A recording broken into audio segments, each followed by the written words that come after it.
আপোনালোকে এটা কথা জানেনে, এই যে ঘূৰ্ণি বতাহ যাক নেকি আমি কিছুদিন আগতে এই যেনেকৈ ৰিমল, কেতিয়াবা আমফান, কেতিয়াবা বিপৰ্যয়, এনেকুৱা ধৰণৰ নাম, এই নামবোৰ কোনে দিয়ে জানেনে?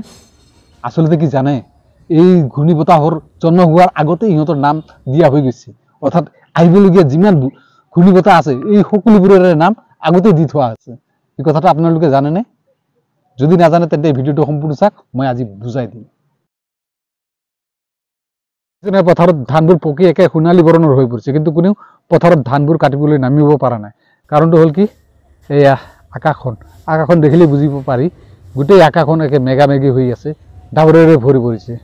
আৰু ইয়াৰ কাৰণটো হ'ল কি, ইয়াৰ কাৰণটো হ'ল আমাৰ নামনি অসম বুলিয়ে নহয়, গোটেই অসমখনতে এই ৰিমল নামৰ যিটো ঘূৰ্ণি বতাহ, এই ঘূৰ্ণি বতাহে চুই গৈছে, যাৰ ফলত নেকি গোটেই অসমতে বৰ্তমানে বতৰটো একেবাৰে বৰষুণ হৈ পৰিছে। পিছে এটা কথা লক্ষ্য কৰিছেনে, এই যে ঘূৰ্ণি বতাহটো যেনেকৈ ৰিমল বা কিছুদিন আগতে আমি দেখিছিলোঁ বিপৰ্যয় বা আমফান, এনেকুৱা ধৰণৰ বহু ঘূৰ্ণি বতাহ আহি গৈছে, কিন্তু এই ঘূৰ্ণি বতাহবোৰৰ যিবোৰ নাম, এই নামবোৰ বাৰু কোনে দিয়ে আপুনি জানেনে? আচলতে কি জানেনে, এই ঘূৰ্ণি বতাহবোৰৰ নাম যিমান নাম আছে, যেনেকৈ আমফান, ৰিমল হওক, বিপৰ্যয় হওক, আৰু যিমান নাম আছিল, এই সকলোবোৰ নামেই কিন্তু এই ঘূৰ্ণি বতাহবোৰৰ সৃষ্টি হোৱাৰ আগতে দিয়া হৈ গৈছে। অৰ্থাৎ যিমান ঘূৰ্ণি বতাহ আহিবলগীয়া আছে, অৰ্থাৎ সৃষ্টি হ'বলগীয়া আছে, এই গোটেইবোৰৰে নাম কিন্তু ইতিমধ্যে দিয়া হৈ গৈছে। সঁচা কথা। অৰ্থাৎ এতিয়া যিটো নতুনকৈ ঘূৰ্ণি বতাহ সৃষ্টি হ'ব, সৃষ্টি হোৱাৰ আগতেই আমাৰ দেশবোৰে সিহঁতক নাম এটা দিয়ে থৈছে। পিছে এই নামবোৰ কেনেকৈ দিয়া হয়, এই প্ৰক্ৰিয়াটো অলপ বুজাটো একেবাৰে সহজ।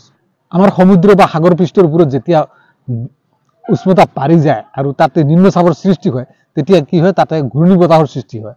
আমাৰ ইণ্ডিয়ান অ'চেনত যদি কোনো ধৰণৰ ঘূৰ্ণি বতাহৰ সৃষ্টি হয়, তাক আমি কি কওঁ, চাইক্লোন বুলি কওঁ, ইংৰাজীত চাইক্লোন বুলি কওঁ।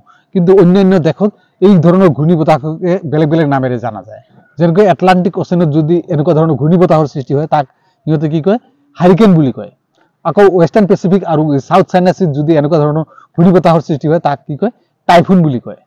একেদৰে ৱেষ্টাৰ্ণ অষ্ট্ৰেলিয়াত যদি এনেকুৱা ধৰণৰ ঘূৰ্ণি বতাহৰ সৃষ্টি হয়, তাক সিহঁতে কি কয়, বিলিবিলি বুলি কয়। আজিৰ এই ভিডিঅ'টোত মই বিশেষকৈ আমাৰ ইণ্ডিয়ান অ'চেনৰ ওপৰত যিবোৰ ঘূৰ্ণি বতাহ সৃষ্টি হয়, এই ঘূৰ্ণি বতাহক যে ইংৰাজীত চাইক্লোন বুলি কয়, এই চাইক্লোনৰ বিষয়ে মই ক'ব খুজিছোঁ। আমাৰ এই চাইক্লোনবোৰ অৰ্থাৎ ঘূৰ্ণি বতাহবোৰৰ নাম কেতিয়াবা আমি শুনি আহিছোঁ যে আমফান, কেতিয়াবা বিপৰ্যয়, কেতিয়াবা এই যে অলপ আগতে হৈ গ'ল যিটো ৰিমল বুলি কওঁ, আমি সকলোৱে জানো, খুব আতংকিত কৰি গ'ল, আমাৰ বাংলাদেশতো বহুত ক্ষতি সাধন কৰিলে। এনেকুৱা ধৰণৰ ঘূৰ্ণি বতাহৰ যিবোৰ নাম, এই নামবোৰ কেনেকৈ দিয়া হয় জানেনে?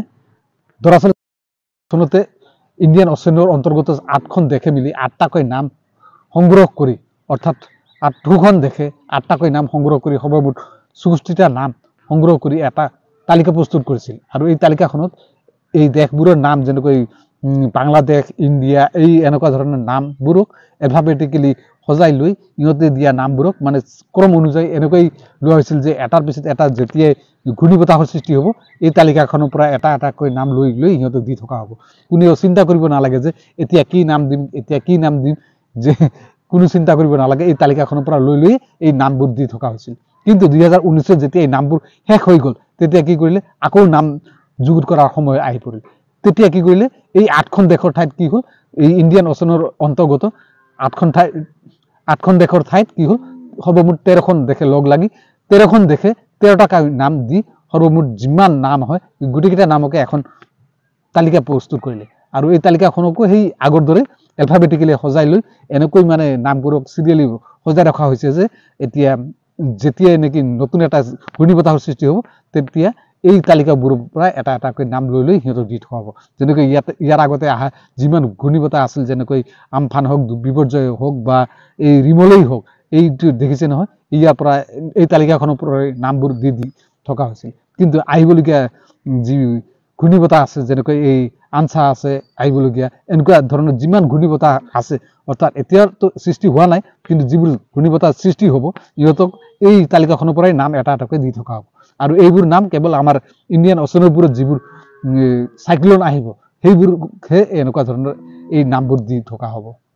তেন্তে বুজি পাইছে নহয় যে আমাৰ ইণ্ডিয়ান অ'চেনৰ ওপৰত যিমান ঘূৰ্ণি বতাহ আহিব, অৰ্থাৎ সৃষ্টি হ'ব, সিহঁতৰ নাম আগতীয়াকৈ দি থকা হৈছে। অৰ্থাৎ এই ঘূৰ্ণি বতাহবোৰৰ জন্ম হোৱাৰ আগতেই ইহঁতৰ নামাকৰণ কৰা হৈ গৈছে। কিমান আচৰিত কথা নহয়। আজিৰ এই ভিডিঅ'টো চাই কেনেকুৱা লাগিছে মোক কমেণ্টত নিশ্চয় জনাব। আশা কৰোঁ আগন্তুক নতুন ভিডিঅ'ত আপোনালোকক লগ পাম। আজিলৈ ইমানতে সমাপ্ত কৰোঁ। ধন্যবাদ।